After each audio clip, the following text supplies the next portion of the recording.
Listen carefully, because what you're about to hear is not the story you were taught in school. It is not the sanitized tale of a scientist who challenged the church. It is not the neat legend of a rebellious philosopher burned at the stake. No. The true story of Giordano Bruno is darker, slower, more suffocating. It is the story of a man who spent 8 years, not 8 days, not 8 months, 8 years in the iron jaws of the Inquisition. 8 years of silence, isolation, interrogation, and psychological destruction. 8 years trapped in a system designed not to kill you quickly, but to break you slowly. And yet, despite it all, he never bent. He never spoke the words they demanded. And that refusal sealed his fate. This is the story of how Giordano Bruno was destroyed, not in a blaze of glory, but in the long, grinding darkness before the flames. Giordano Bruno was born in 1548 in the small Italian town of Nola. His name at birth was Filippo Bruno, and from the very beginning people noticed something unusual. He remembered everything. He questioned everything. Even as a child, he dismantled assumptions the way a blacksmith breaks iron. At 17, he entered the Dominican order, taking the name Giordano. Within a few years, he was demonstrating his memory techniques to cardinals and even to the Pope. But talent alone was not what made Bruno dangerous. It was the fact that he refused to accept walls, religious walls, philosophical walls, cosmological walls. To Bruno, anything that limited thought was a cage. And cages, he believed, were meant to be broken. In the late 1500s, Europe was a place where ideas could cost you your life. The Catholic Church was fighting to maintain control during the Reformation. Kings used religion as a weapon. Fear governed every conversation. And yet Bruno traveled openly across Europe, Geneva, Paris, London, Frankfurt, sharing ideas that most men barely dared whisper. He taught that the universe was infinite. Not large, not vast, infinite. That the stars were suns. That there were countless worlds. That Earth was not the center of creation. That God was not separate from the universe, but present in every particle, every motion, every breath. To modern ears, these are scientific concepts. But in Bruno's time, they were explosives. And he knew that they were dangerous. But he kept speaking because silence felt like death to him. Silence was the true heresy. Then came the mistake that would define his fate.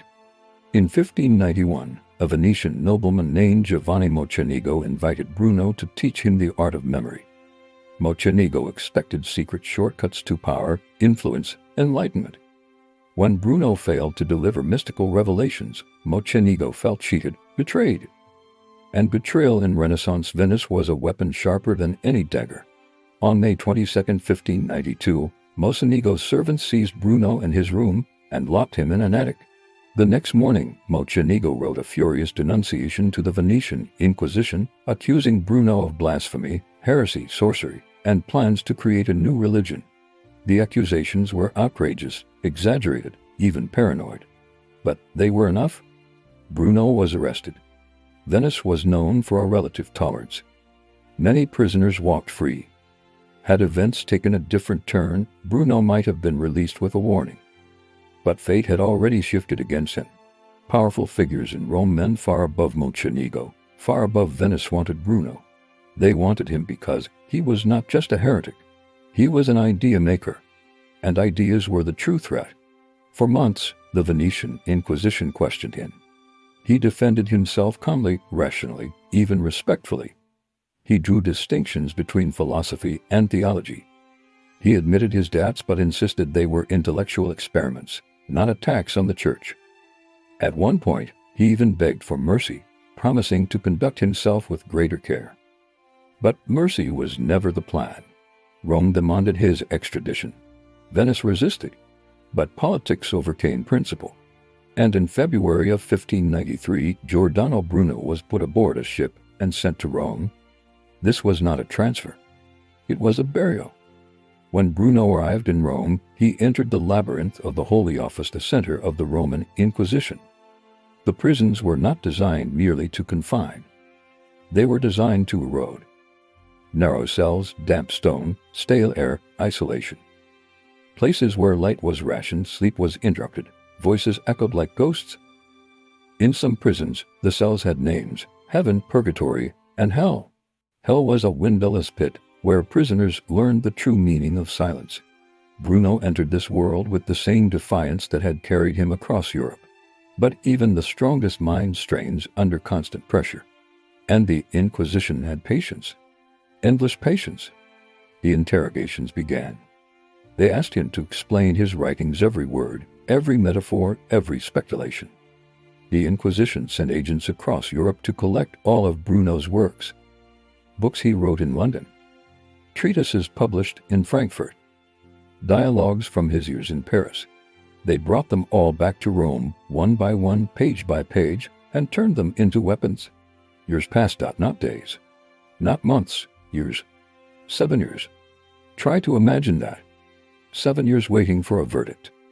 7 years knowing the outcome would likely be death. 7 years of questions, demands, pressure. 7 years of the same faces, the same stones, the same silence. At first, Bruno tried to defend his ideas logically. He argued that the universe might be infinite, that multiple worlds might exist, that God might be everywhere. But every argument he made was twisted, tightened, used against him. Eventually, the Inquisition reduced his vast body of work to 8 core heresies. 8 statements he must renounce or die. Renouncing them would have saved him. Many others had recanted and lived. But Bruno refused. He refused because these ideas were not just beliefs, they were the foundation of his identity.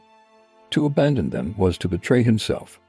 In 1599, the most feared theologian in Rome, Cardinal Robert Bellarmine, took control of the case. Bellarmine would later try Galileo as well.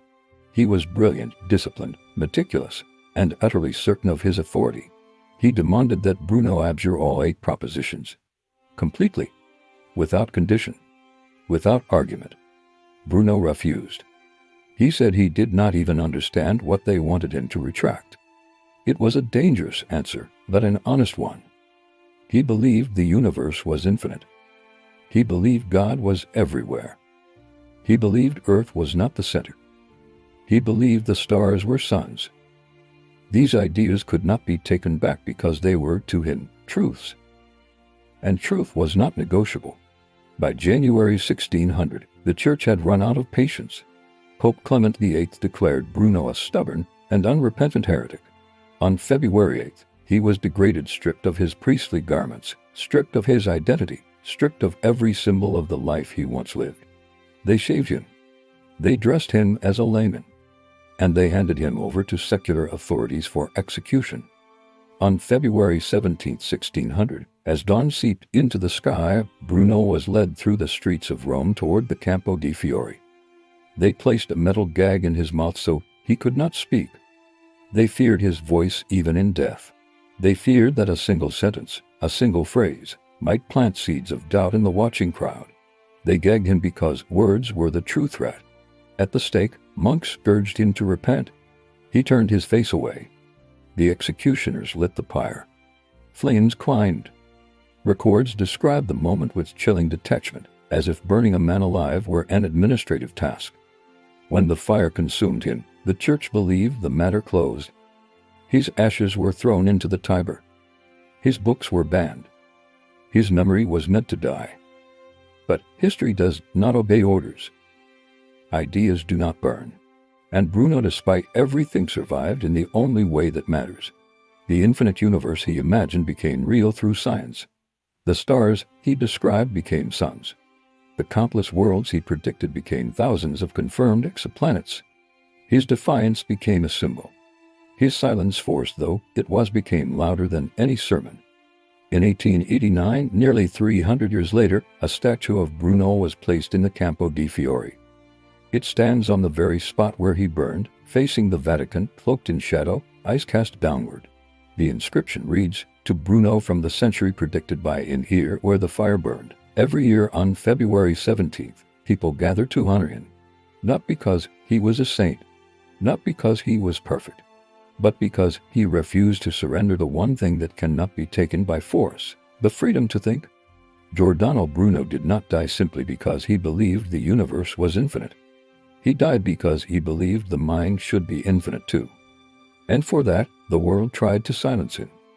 But in the end, the silence spoke louder than the fire.